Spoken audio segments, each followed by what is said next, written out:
नमस्कार आमर दैनिक राशिफल भिडियो रे आपनकु स्वागत। आज आपनक राशि अनुसार की खबर रही जानिबा को आम सहित रहंतु। आज आपनक राशि अनुसार ग्रह विश्लेषण एवं महत्वपूर्ण टिप्स पाइबाकु ए भिडियो को देखंतु।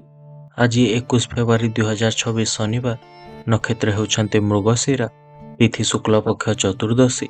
आज सूर्योदय होउछन्ते प्रभात 6:12 रे और सूर्यास्त होउछन्ते संध्या 5:52 रे। आज शुभ बेला होउछि प्रायतः 9:30 रु 11टा पर्यंत एवं अशुभ बेला होउछि प्रायतः 10:30 रु 12टा पर्यंत। मेष राशि आपनको सब समय सीमा मिसुथुवा बंधु माने मुह सामना रे मीठा कथा कहि पछरे उल्टा कथा कहि पारंती। कार्य आरंभ सकाशे विजातीय बंधुको सहायता रे अर्थ पाई पारंती। कर्म क्षेत्र अकुहा कथा को सहकर्मी को आगरे आपण बखाणी बसी समस्या को नियंत्रण करि पारंती। परिजन सहित नूतन स्थान को बुलवा को जाई पारंती। व्यवसाय को बढ़ाइबा पाए मन को नूतन विचार आसीपारे। चाकरी रे कर्म तत्पर रही समस्तंको प्रिय पात्र होई पारंती। ज्ञान वाहन करिवार आपनको आग्रह बढ़ी पारे। महिला माने कोनसे कथारे मन रे व्याकुलता अनुभव करि पारंती। आज आपनको शुभ रंग होची लाल, शुभ संख्या होची 9 एवं प्रतिकार पाए मां बगलामुखीको पूजा अर्चना करंतु।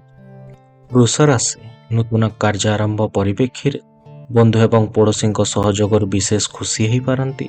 आज यात्रा वाणिज्य गमनागमन क्षेत्र में असुविधा हेब नहीं। पारिवारिक क्षेत्र छोट छोट कथार कलह दूरे रहिबा आपनको पय भल अटे। मानसिक स्तर में अशांतग्रस्त हो बंधु संपर्क को आपण माने क्षुण्ण करि पारंती। जेकोसी प्रकार स्वास्थ्य समस्या को अवहेला करिबा पाए आपण बाध्य होई पारंती। कर्म क्षेत्र आदान प्रदान पर एक सुजोग आसीपारे। कैरियर दृष्टि बहुत भल फलाफल पाई पारंती। सतर्कता अवलंबन न कले पैतृक संपत्ति हस्तांतर करि पारंती। व्यय वृद्धि देखा देले मध्य आपनको आयटी बजाय रहिबो। आज आपनको शुभ रंग होची धला, शुभ संख्या होची 6 एवं प्रतिकार पाए मां कमलांको पूजा अर्चना करंतु। मिथुन राशि गुरुत्वपूर्ण कार्य साधन सकाशे प्रतिबंधकर सामना करने को पड़ पारे।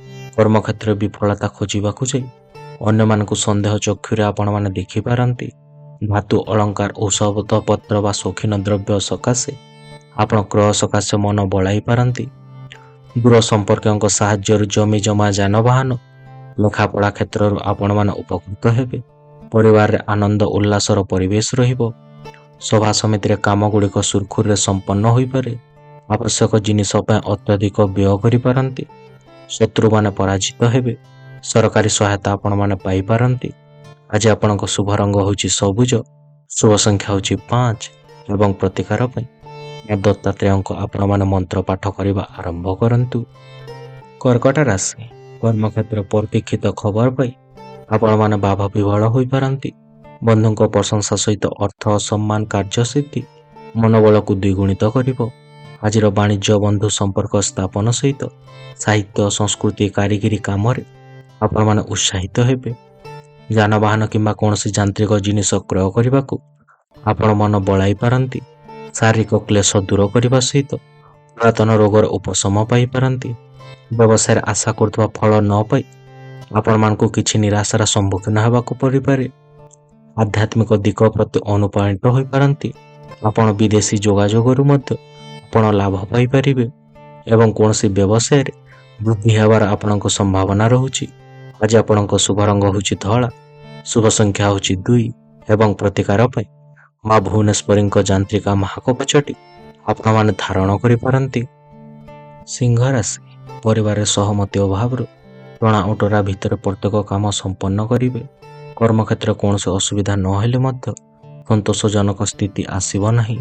प्रतिकूल परिस्थिति रे मध्य निजको नियंत्रण रखिबारे आपण समर्थन लाभ करि पारंती।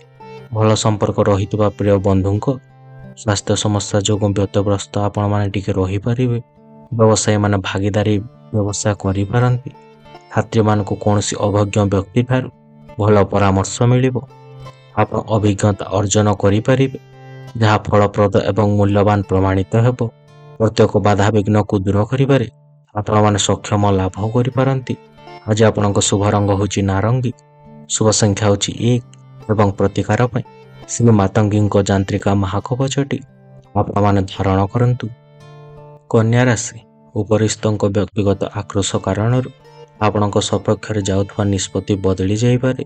ବନ୍ଧୁଙ୍କ ପକ୍ଷପାତିତା କାମକୁ ଆପଣ ଅପସନ୍ଦ କଲେ ମଧ୍ୟ କିଛି କରିପାରିବେ ନାହିଁ। ଗୃହ ନିର୍ମାଣ ପରିବେଶ କ୍ଷେତ୍ରରେ ସମସ୍ୟାର ସମ୍ମୁଖୀନ ହୋଇପାରନ୍ତି। ଆବଶ୍ୟକ ସାହିତ୍ୟ କଳା ରଚନାତ୍ମକ କାମ ଯୋଗୁଁ ସାମାଜିକ ସ୍ତରରେ ଉଚ୍ଚ ପ୍ରଶଂସା ପାଇପାରିବେ। ପୁରୁଣା କମ୍ପାନୀକୁ ଛାଡ଼ି ନୂତନ କମ୍ପାନୀରେ ଆପଣ ଯୋଗ ଦେବାକୁ ନିଷ୍ପତ୍ତି ନେଇପାରନ୍ତି। ପରିବାର ସଦସ୍ୟମାନଙ୍କ ଭିତରେ ଆପଣ ସମନ୍ୱୟ ଆପଣଙ୍କ ଭଲ ରହିପାରେ। କ୍ରୀଡ଼ା କଳା ସାହିତ୍ୟ କ୍ଷେତ୍ରରେ ଆପଣମାନେ ପ୍ରଶଂସିତ ହେବେ। ଗୁରୁତ୍ୱପୂର୍ଣ୍ଣ ଲୋକଙ୍କ ସହିତ ସାକ୍ଷାତକାର କରିପାରନ୍ତି। ସବୁ କାମ ନିର୍ଦ୍ଧାରିତ ସମୟରେ ସମ୍ପୂର୍ଣ୍ଣ ଆପଣମାନେ କରିପାରିବେ। ଆଜି ଆପଣଙ୍କ ଶୁଭ ରଙ୍ଗ ହେଉଛି ସବୁଜ, ଶୁଭ ସଂଖ୍ୟା ହେଉଛି 5 ଏବଂ ପ୍ରତିକାର ପାଇଁ ନୃସିଂହଙ୍କ ଗାୟତ୍ରୀ ମନ୍ତ୍ର ଆପଣମାନେ ପାଠ କରନ୍ତୁ। ତୁଳା ରାଶି କର୍ମଜଞ୍ଜାଳ ବୃଦ୍ଧିରୁ ଆଜି ଘରର ଗୁରୁତ୍ୱପୂର୍ଣ୍ଣ ଆବଶ୍ୟକତାକୁ ଆପଣ ଭୁଲି ଯାଇପାରନ୍ତି। ସ୍ୱାସ୍ଥ୍ୟ ଅପରିବର୍ତ୍ତିତ ରହିବ, କିନ୍ତୁ ଭୁଲ ବୁଝାମଣାରୁ ପାରିବାରିକ ଶାନ୍ତି ଆପଣଙ୍କ ବ୍ୟାହତ ହୋଇପାରେ।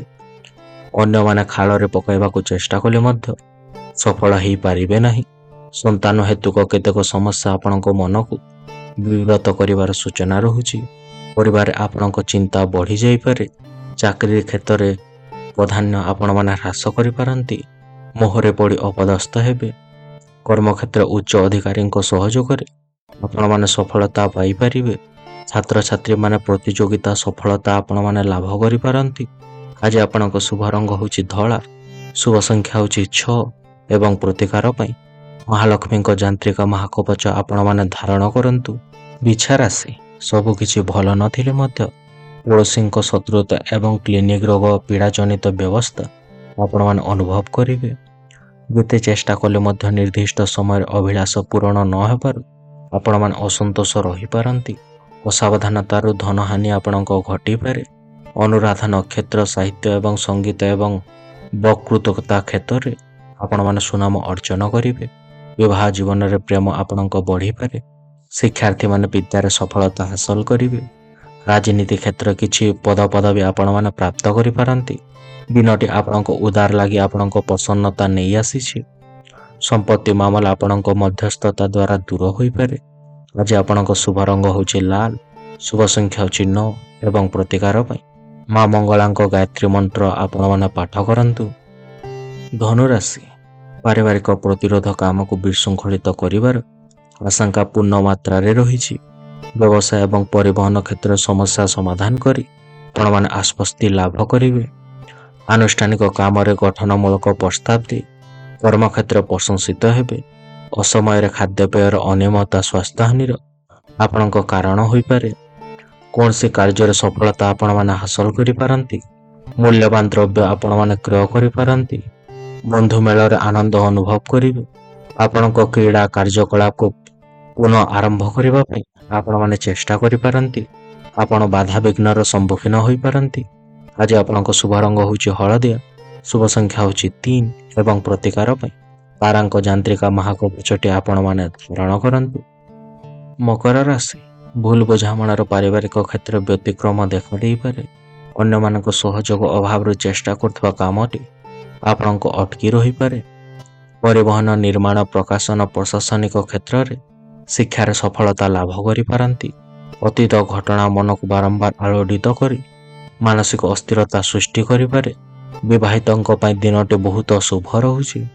ଉପାର୍ଜନ ପାଇଁ ନୂତନ ପ୍ରସ୍ତୁତ ଯୋଜନା କରିବେ, ଯାହା ଆପଣଙ୍କ ସାମାଜିକ ଗତିବିଧିରେ ସକ୍ରିୟ ଭୂମିକା ନିର୍ବାହ କରିବ। ସକାରାତ୍ମକ ଶକ୍ତିରେ ପୂର୍ଣ୍ଣ ଆପଣ ରହିପାରନ୍ତି। ନୂତନ ଯାନବାହନ କିଣିବାରେ ଆପଣ ଟିକେ ସକ୍ଷମ ହୋଇପାରିବେ।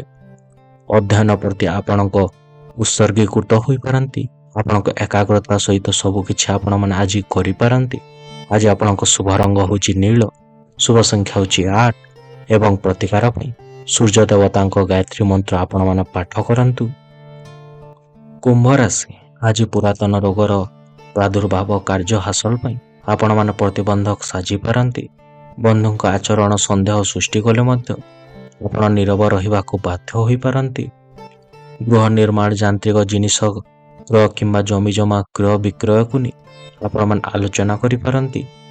ବିବାଦୀୟ କ୍ଷେତ୍ରରେ ବେଶୀ ସମୟ ରହିବା ଏବଂ ସମସ୍ୟାର କାରଣ ହୋଇପାରେ। ଆୟରେ ସାମାନ୍ୟ ଉନ୍ନତି ପରିଲକ୍ଷିତ ହେବ। ବନ୍ଧୁଙ୍କ ସହିତ ମିଶି ଏକତ୍ର ଭୋଜନ କରିପାରନ୍ତି। ଚାକିରି ଖୋଜୁଥିବା ଲୋକମାନଙ୍କୁ ଆଜି ଭଲ ଚାକିରି ମିଳିବ। ଆପଣଙ୍କ ତୀବ୍ର ବୁଦ୍ଧି ପାଇଁ ଆପଣମାନେ ପ୍ରଶଂସା ପାଇବାର ଯୋଗ ରହୁଛି। ଆଜି ଆପଣଙ୍କ ଶୁଭ ରଙ୍ଗ ହେଉଛି ନୀଳ, ଶୁଭ ସଂଖ୍ୟା ହେଉଛି 8 ଏବଂ ପ୍ରତିକାର ପାଇଁ ଦକ୍ଷିଣକାଳୀଙ୍କ ଯାନ୍ତ୍ରିକା ମହାକବଚଟି ଆପଣମାନେ ଧାରଣ କରନ୍ତୁ। ମୀନ ରାଶି, ବନ୍ଧୁଙ୍କ ସହୃଦୟତା ଅଭାବ ରହିଥିଲେ ମଧ୍ୟ ଆବଶ୍ୟକତା ପୂରଣ ରହିବ ନାହିଁ। ଶିଳ୍ପ, ବାଣିଜ୍ୟ ଏବଂ ପରିବହନ କ୍ଷେତ୍ରରେ ଆଶାଜନକ ଫଳ ପାଇପାରିବେ। ପଡ଼ୋଶୀଙ୍କ ସହାୟତାରେ ଦୀର୍ଘ ଦିନରୁ ଭାଙ୍ଗି ପଡ଼ିଥିବା ସମ୍ପର୍କ ଆପଣଙ୍କ ପୁଣି ଥରେ ଯୋଡ଼ି ହୋଇଯିବ। କର୍ମକ୍ଷେତ୍ର ପର କଥାରେ ପଡ଼ି ଭୁଲ ମାର୍ଗରେ ଆପଣ ଅନୁସରଣ କରି ଅନୁତପ୍ତ ହୋଇପାରନ୍ତି। ଦାମ୍ପତ୍ୟ ଜୀବନ ଖୁସି ରହିବା ସହିତ ସଂଯମତା ଆପଣମାନେ ବଜାୟ ରଖିବେ। ନୂତନ ଭାବରେ ଭୂମି ବା ଗୃହ କ୍ରୟ କରିପାରନ୍ତି। ଛାତ୍ରଛାତ୍ରୀମାନେ ନିଜର ଜୀବନ ଶୈଳୀରେ ଘରକୁ ଜିନିଷ କିଣିବା ପାଇଁ ଅଧିକ ପଇସା ଖର୍ଚ୍ଚ କରିପାରନ୍ତି। ଗଣମାଧ୍ୟମରେ କର୍ମଚାରୀଙ୍କ ଲାଗି ଦିନଟି ବହୁତ ଭଲ ରହୁଛି। ଆଜି ଆପଣଙ୍କ ଶୁଭ ରଙ୍ଗ ହେଉଛି ହଳଦିଆ, ଶୁଭ ସଂଖ୍ୟା ହେଉଛି 3 ଏବଂ ପ୍ରତିକାର ପାଇଁ ସକାଳୁ ଉଠି ଗୁରୁଜନମାନଙ୍କୁ ଆପଣମାନେ ପ୍ରଣାମ କରନ୍ତୁ। ଧନ୍ୟବାଦ ଆମ ସହିତ ଥିବାକୁ। ଆଶା କରୁଛୁ ଆପଣ ଆମ ଭିଡ଼ିଓଟିକୁ ଉପଭୋଗ କରୁଛନ୍ତି। ଯଦି ଆପଣଙ୍କୁ ଏହା ଭଲ ଲାଗିଥିଲା ତେବେ ଲାଇକ୍, ସେୟାର, ସବସ୍କ୍ରାଇବ୍ କରିବାକୁ ଭୁଲନ୍ତୁ ନାହିଁ। ଆମେ ଆପଣଙ୍କ କମେଣ୍ଟ ବା ମତାମତର ଅପେକ୍ଷାରେ ରହୁଛୁ। ପରବର୍ତ୍ତୀ ଭିଡ଼ିଓ ପାଇଁ ଜଡ଼ିତ ରୁହନ୍ତୁ ଏବଂ ଆସନ୍ତା ସମୟ ପର୍ଯ୍ୟନ୍ତ ଆପଣଙ୍କ ଉପରେ ମହାପ୍ରଭୁ ଜଗନ୍ନାଥଙ୍କ ଆଲୋକ ବର୍ଷା ହେଉ।